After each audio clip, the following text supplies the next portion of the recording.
And the worst thing that I see happening is when the SiFu, the teacher, the instructor, has no real knowledge, no real depth into the theory and the principles.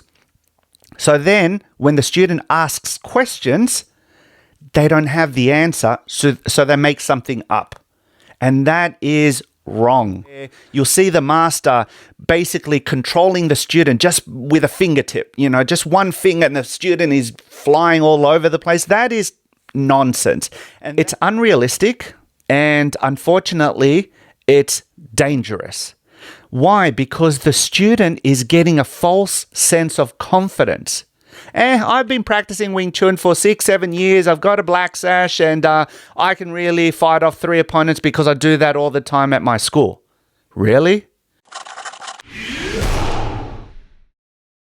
Hi everyone, welcome back to my show. So for today's episode, I would like to discuss Wing Chun fantasy. Okay, now with this, there are 5 key points that I'll be talking about. Number 1 being history. Okay, Wing Chun history. Number 2 being culture, specifically the Chinese culture. Number 3, interpretation. Number 4, application. Number 5, evolution. Okay, let's dive straight into it. I've been teaching Wing Chun for decades now, and I have a real passion for teaching something that is effective, something that can impact someone's life in a positive way.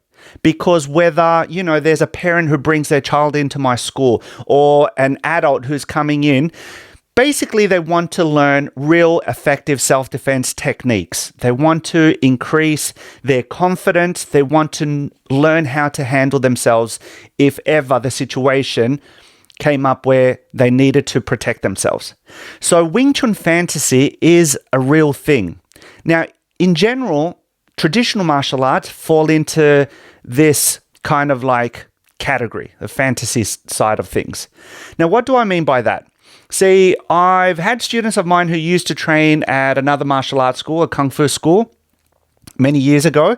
And when they came into my school, they were talking about how at that school, the SiFu was selling these dim mak, like the Death Touch books and DVDs and these programs, and pay extra and I'll teach you, the 3-point here, there, and the person would just fall, and all these, I guess, just nonsense and borderline scams.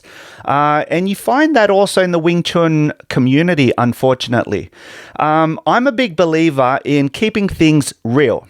You want to possess skill? Train hard. There's no secret. Train hard. Work on your basics. Work on the fundamentals. And that's how you're going to get to the advanced side of Wing Chun. And what is advanced? Advanced is just basics executed with proper timing, precision, speed, balance, explosiveness, and being able to react whenever you see the attack happening right then and there. So, history.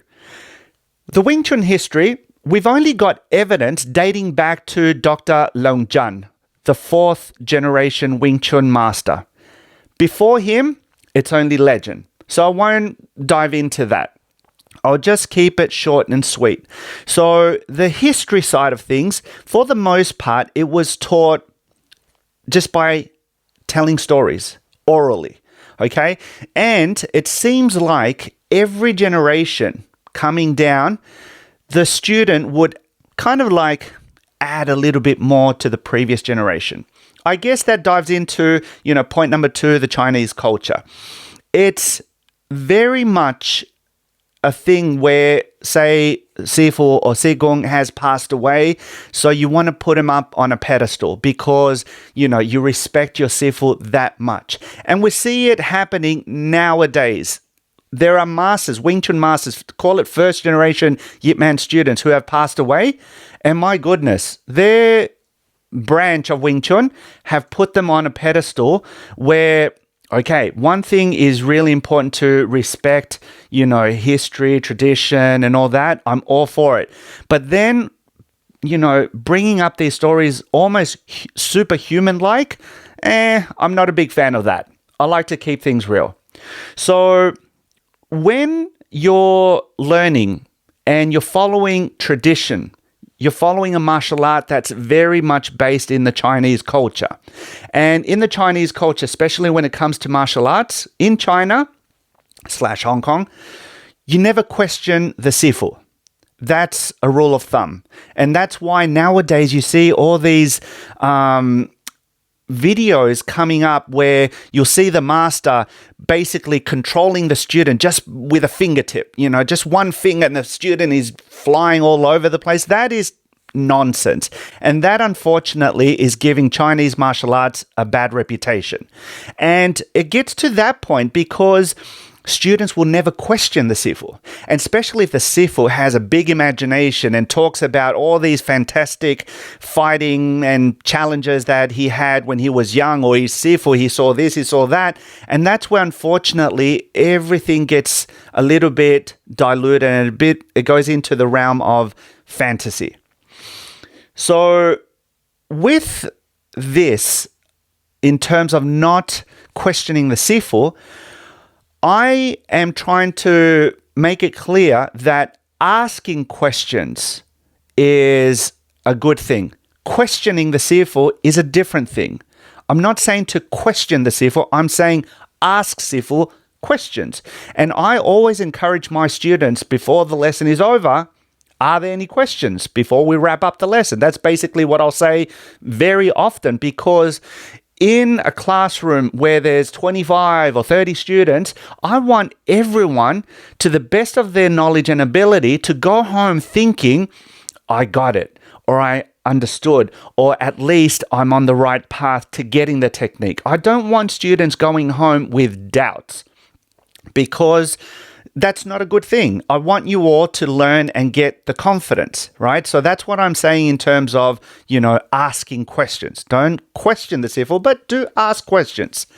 Number 3, interpretation. It goes back to that same thing that I just mentioned.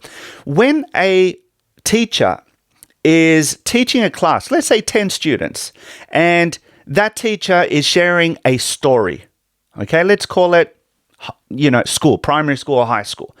And then the teacher will ask the students to write down a report, an essay, with their own words and interpreting the story. You'll see that 10 students will interpret it differently because of their background, because of their intellect, because of how much they were paying attention to the story when it was being told. And that same thing happens with martial arts, with Wing Chun. So if a SiFu is teaching class, that given lesson was taught to X amount of students. But in that group of students, there were beginners, intermediate, and advanced students. How long have those students been training? How much will they be able to absorb what the SiFu was teaching? And then, years down the line, pass that knowledge on to their own students if they decide to teach. So that's why Wing Chun nowadays has so many different interpretations. Some people brand it, right? Like traditional Wing Chun, practical Wing Chun, applied Wing Chun. When I've asked my SiFu back in the day, in your own words, what would you say applied Wing Chun is? And I remember, first thing he said, it's Yip Man Wing Chun. Because it's the training methodologies and curriculum that I learned from the old man, he says, from Yip Man. So that is applied Wing Chun. Our interpretation is based on learning how to use Wing Chun in a real fighting situation. That's why it's called applied Wing Chun. So whatever you learn from your SiFu, that becomes your 100%. So if you teach the next person and that person only learns 70% from what you have to offer, then that 70% becomes that person's 100%. So already there, call it the knowledge or the curriculum has shrunk. And then that person teaches the next person and that person learns, say, 60%. But then suddenly they thought, you know what? I think I'm going to start teaching Wing Chun. Okay, so his 60% became his 100%. And then that's how, from generation to generation, the system starts to get diluted. And the worst thing that I see happening is when the SiFu, the teacher, the instructor, has no real knowledge, no real depth into the theory and the principles. So then when the student asks questions, they don't have the answer, so they make something up. And that is wrong. That's why it's so important to always refer and go back to your teacher. That's why even to this day, I'm always going back to my SiFu, because I want to make sure that what I'm teaching is up to standard, right? And every bit of knowledge that I possess still goes aligned with what he taught me and what my Sigong Yip Man taught him. Now, it doesn't mean that Wing Chun should not evolve. It should, but it has to evolve according to its principles and theories, because if not, that's when it turns into something else. So that comes into fourth point, which is the application. When you're being taught in a realm of fantasy, and unfortunately, I see it happen time and time again, because nowadays with social media, you can just, log into YouTube or Instagram and you can see what people are practicing out there. It's unrealistic, and unfortunately, it's dangerous. Why? Because the student is getting a false sense of confidence. I've been practicing Wing Chun for 6-7 years. I've got a black sash, and I can really fight off 3 opponents because I do that all the time at my school. Really? When you say that, are you thinking that when someone attacks you and holds a punch up for 7 seconds for you to do all your different moves, and then the next person comes in and does something, that's reality? Unfortunately, that is dangerous, because that person will walk around thinking that they can take care of themselves. And if they ever need to fight, they'll get, reality in an instant, and then they'll be in danger. So it's really important that when you're learning, you're able to apply the technique in a realistic way. Now, I'm not saying go all out. I'm just saying keep it controlled, but do work on the proper speed, timing, and distance for every technique. And then you'll see if the application of the movement you're being taught goes along with a sense of reality. And you want to pressure test the technique. Now, when I say pressure test, some people have the idea that pressure testing means, one person coming at you with a shield and just bang, bang, and push and go and go. No, I'm not talking about that. Pressure testing means many different things according to the technique you're drilling. So let's say you're defending against straight punches. So pressure testing could be, I'm launching the straight punch at you, but I'm breaking the rhythm. So instead of going just bang, bang, bang, I can break the rhythm. I can go bang, bang, and stop, and bang, and then go with the other hand and press in, and not give you enough time, to put the guard up, to set up your stance. Boom, I'm on you. And then maybe I'm holding back, I'm stepping away, and suddenly I go back at you. That is a way of pressure testing the technique. There you'll see if you're responding the way you think you should, or are you crumbling? And if you make a mistake, what do you do next? How do you recover from that mistake? Okay, so application, very important. And then evolution. The evolution is a must. I asked my SiFu one time, should Wing Chun evolve? And he said, absolutely. As long as it evolves with the principles, the theory, and the guidelines, because then it stays true to its nature and it still is Wing Chun. Okay? The moment you start to deviate from the principles and theory, then that is when Wing Chun becomes something else. Now, I'm not saying that is a bad thing. Don't get me wrong. If you want to do that, do that. But just don't call it Wing Chun. Call it your own brand of martial arts. Right? If you want to do Wing Chun, then that's the way to go about it. Now, if you have a real understanding of the system, this is a very effective and complete system as long as you have learnt everything. I mean, let's talk about kicks for a second.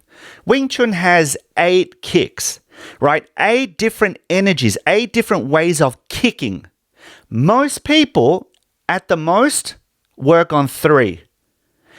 Either they never learnt all 8. I mean, I'm not talking specifically about them, but their SiFu or their Sigong, And you can find it online where big name SiFus have said, oh no, my SiFu, when he was learning from Yip Man, he only learned 4, but then he, in his own experience, he realized that you only need 3. And that's how it starts to, get lost in translation or one generation from another. There are 8. And each kick serves its own purpose. Our kicks are meant to really break, right? So they're not there for fancy movements to just, kind of like distract and tap. No, if you do it properly, you're meant to stop the threat immediately. And if you're going to kick, you're going to kick with full power, full force, using your hips, your shoulders, and everything behind it, because this is real self-defense. One shot, one kill. You can't expose yourself with all these different tippy-tappy type of kicks, because they will never work. I mean, you always see these old Wing Chun photos where the master is holding an arm, a leg, and it's kind of like 3 moves in one. Very typical. And then people nowadays try to replicate that in an application. And it looks silly, because really, if someone's coming at you with a full force punch to your face and you think you're just going to stand on one leg and straighten it and that's going to stop the guy coming at you, you're wrong. You're mistaken. That will never happen. So things like that you really need to take into consideration when practicing and trying to evolve a martial art. And by the way, with evolve it, I mean, you really need to know the ins and outs of the system before you can even think of, changing it up or doing something a little bit different from the previous generation. Okay. So guys, that is what I have to say in regards to Wing Chun Fantasy. I am a big advocate of keeping things real, because the moment you do that, you'll gain confidence, you'll learn real self-defense skills, and that is what Wing Chun is all about. It's a fighting system. So guys, I hope you enjoyed today's episode.